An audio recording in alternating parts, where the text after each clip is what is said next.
Hi hi guys. என்ன என்ன பண்ணுறீங்க? பண்ண போகிறோம்னா நைட்டு டிஃபன் டின்னருக்கு ரெடி பண்ணிகிட்ருக்கோம். டின்னருக்கு என்ன ரெடி பண்ணுறோன்னா இட்லி. அதாவது எப்படின்னா எங்கள் வீட்டில் அவங்களுக்கு உடம்பு சரியில்லை, அதனால் வந்து நானே கொஞ்சம் மேக் பண்ணலாம் அப்படின்ட்டு அவங்க ப்ரொசீஜர் இப்படி பண்ணணும்னு சொல்லி கொடுத்தாங்க. அதனால் நான் ட்ரை பண்ணிகிட்ருக்கிறேன். என்ன பண்ணுறது, ஏன்னா அவங்களுக்கு வீட்டில் உடம்பு சரியில்லைன்னா நம்ம தான் பார்த்துக்கணும். அவங்களுக்கு யார் இருக்கா, நம்ம தான் இருக்கோம். அதனால் நம்ம தான் இறங்கி வேலை பார்க்கலான்னு சொல்லிட்டு முடிவு பண்ணிட்டேன். அதான் களத்தில் குளிச்சுட்டேன். சரி வாங்க பார்க்கலாம். இப்போ வந்து இட்லிக்கு எல்லாமே ரெடி பண்ணி வச்சாச்சு. இப்போ இதில் மாவை ஊற்றிக்கலாம்.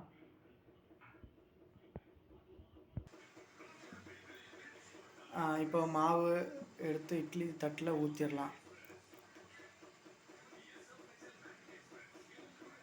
பொறுமையாக அப்படியே ஊற்றிட்டு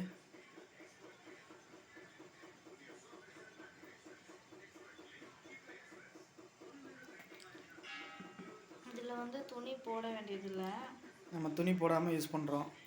அதில் ஆனால் வந்து ஆயில் கொஞ்சம் தடவிட்டோம், ஏன்னா அதை வந்து ஒட்டாமல் இருக்கிறக்காண்டிங்க அது பண்ணிட்டோம். அப்போ இட்லி எடுக்கும் போது அழகாக வரும். அதுக்காக வந்து நம்ம எப்பயுமே இட்லி பானையிலையாக இருந்தாலும் இட்லி குக்கர்லையாக இருந்தாலும் தண்ணி கொதிக்கும் போது இட்லி ஊற்றி வச்சிங்கன்னா இட்லி சீக்கிரமாக வெந்துடும். அப்பயே தண்ணி ஊற்றி இட்லி மாவை ஊற்றி வச்சிங்கன்னா இட்லி வேகிறதுக்கு டைம் எடுக்கும். ஓகே, எனக்கு முடியல, அதுக்கு அப்படியே சொல்கிறேன். சரி, இப்போ தான் ஃபஸ்ட் டைம் இட்லி ஊற்றுறது பாரு. சரி, ஆமாம், நானும் இப்போ தாங்க ட்ரை பண்ணி பார்க்கலான்ட்டு ஒரு முடிவு பண்ணேன். அதுக்காக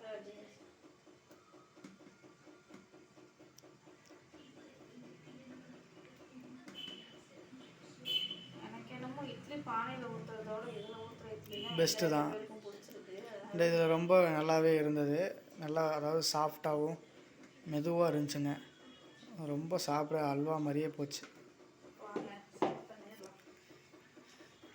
ஒவ்வொரு தட்டாக எடுத்து வச்சுருங்க பார்க்கலாம்.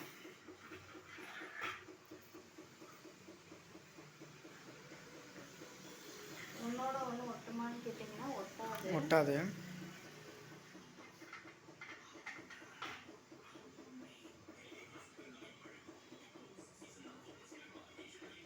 ஓகே, இப்போ இட்லி தட்டில் இப்போ அடுக்கி நம்ம இப்போ உள்ளே வைக்க போகிறோங்க. உள்ளே வச்சாச்சு.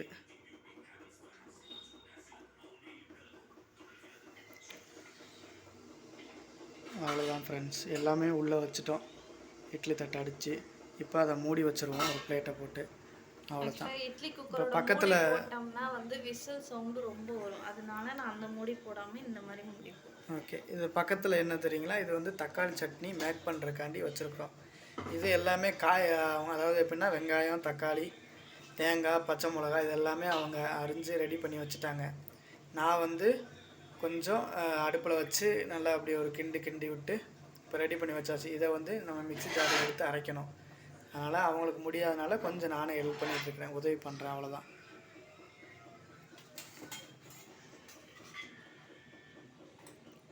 மிக்ஸி ஜார்ஜரில் போட்டுறோம்.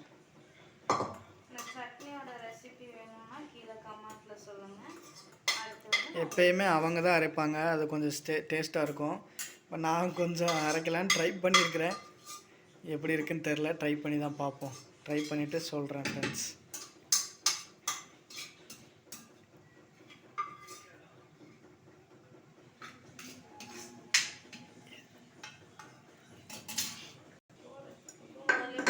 இப்போ இதில் கொஞ்சம் லைட்டாக உப்பு கொஞ்சம் சேர்த்தாச்சு, அவ்வளோதான். இன்னும் வந்து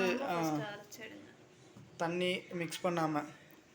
ஓகே, இது இப்போது மிக்ஸி ஜாரில் வச்சு